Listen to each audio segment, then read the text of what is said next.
Kasabay nating nagkakatipo ng napakakapal na bilang ng mga kababayan at kapatid natin sa 12 pang dako sa bawat rehiyon, 5 lugar po sa Luzon, 4 sa Kabisayaan, at 4 po sa Mindanao. Hindi lamang po lumabas sa mga lansangan upang magpahayag ng pakikisa para sa kapayapaan at sa kapakanan ng ating bansa. Marami po sa ating kababayan ang nakikiisa rin sa paraang nanonood sila sa kanilang telebisyon, sa kanilang computer monitor o cellphone o anumang gadget na gamit nila.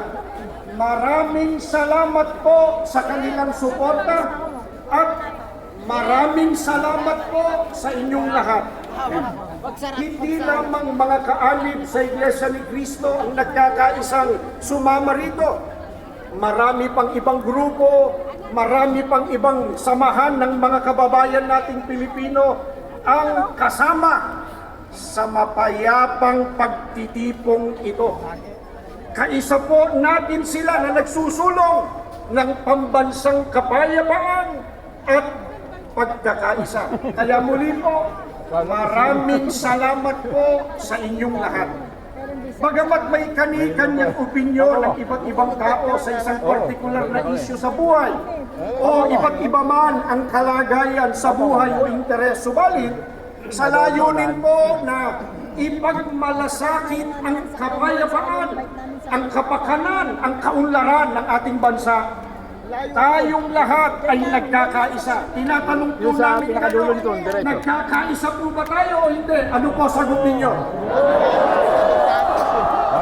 Karapatan po nating mga mamamayan ang ganitong pagkilos.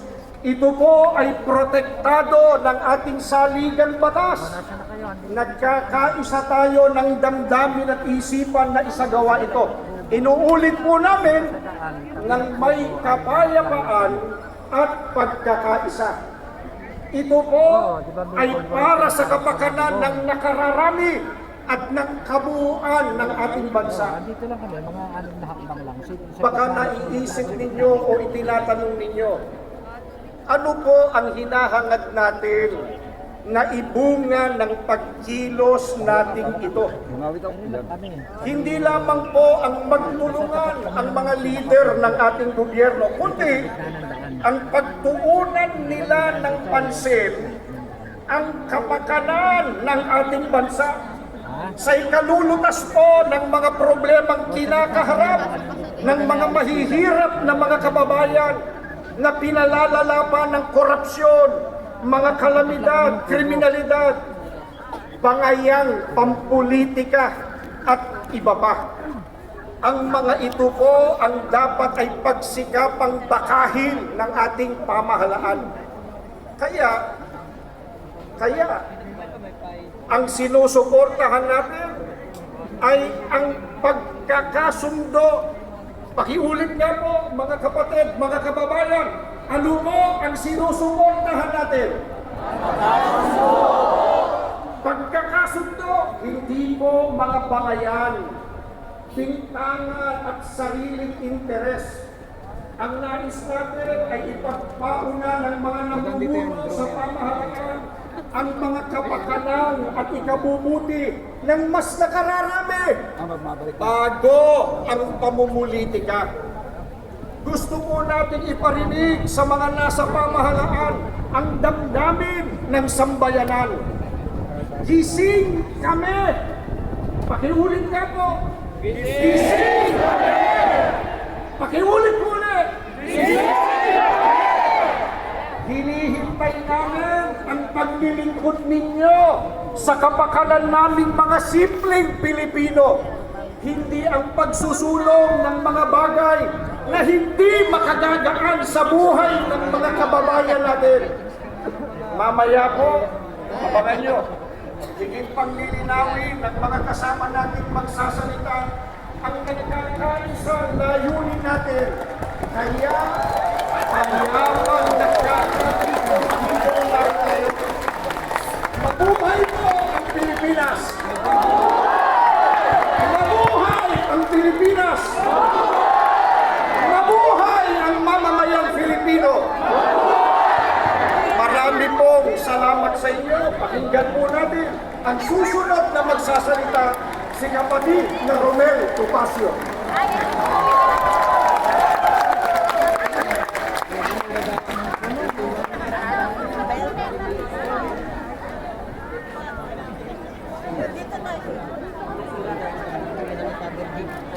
Magandang hapon po sa inyong lahat, mga kapatid.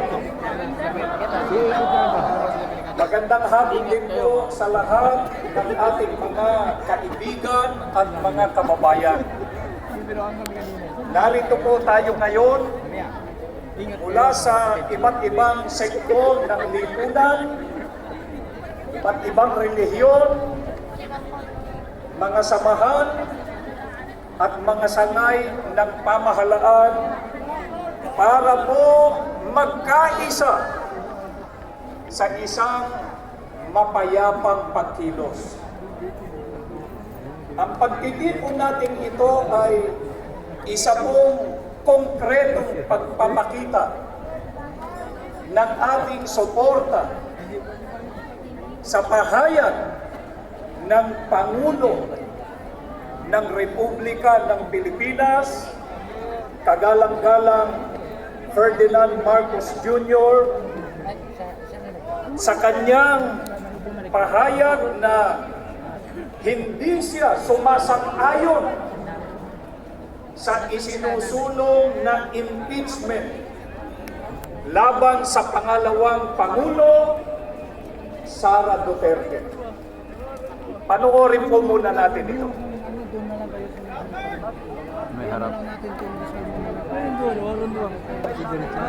This is not important.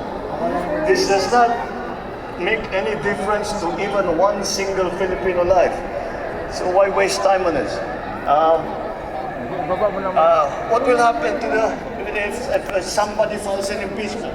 It will tie down the House, it will tie down the Senate, it will just take up all that, and for what? For nothing. For nothing. None of this will help improve a single Filipino life. As far as I'm concerned, it's a storm in a teacup. Naniniwala po kami na ang opinyong ito ng Pangulo ay para po sa kapakanan ng bansa at ng sambayanang Pilipino.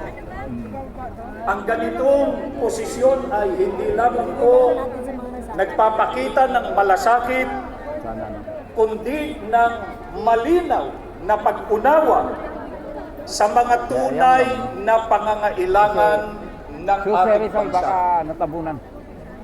Ano po ang sabi ng Pangulong Bongbong Marcos tungkol sa planong impeachment ng ilang samahan laban sa pangalawang Pangulo? Ang sabi niya, wala itong maitutulong para mapaunlad ang buhay ng kahit isang Pilipino. Tama po, mga kababayan, ang sinabing ito ng Pangulo. Mas marami pong mga mahahalagang bagay ang dapat na pagtuunan ng pansin. Ang impeachment ay hindi lamang po pag-aaksaya ng panahon, kundi ito po ay hadlang din sa pagtugon sa mga pangunahing problema ng bansa.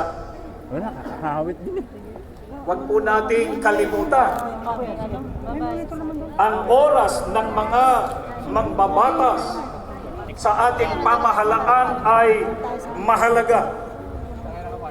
Kaya dapat itong ituon sa totoong mahalaga para sa mga Pilipino.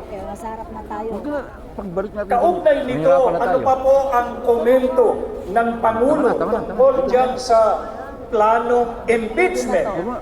Sabi pa ng Pangulo na ang impeachment ay isang storm in a teacup. Nangangahulugang ito ay isang labis na pag-aalala, pagtatalo tungkol sa isang maliit at hindi naman gaanong mahalagang bagay. Sang-ayon tayo rito, mga kababayan. Ang pagsulong po ng impeachment ay mag-aaksaya lang ng oras ang Kongreso at Senado. Sa halip na gamitin ang kanilang mahalagang oras para sa mga makabuluhang usapin tulad ng edukasyon, infrastruktura at serbisyong pangkalusugan, ang mga mambabatas ay magtutuon ng isang bagay na hindi naman totoong makatutulong sa buhay ng karaniwang Pilipino. Kaya, sa halip na mag-aksaya ng panahon sa mga isyong magdudulot lamang ng mga pagtatalo, mga hidwaan, at ng mga bangayan ng mga nasa pamahalaan at ng mga mamamayan, hindi po ba dapat dapat na ituon ng ating mga pinuno ang kanilang pansin sa mga suliraning kailangang tugunan agad? Mga kababayan, hindi po ba totoo na kapag itinuloy ang impeachment ay magtatalo-talo hindi lamang yung mga mamamayan, kundi maging sila mismo na mga government official? Hindi po ito gusto. Ito po ay ayaw ng maraming Pilipino. At ito rin ang ayaw ng mga kaanib sa Iglesia ni Cristo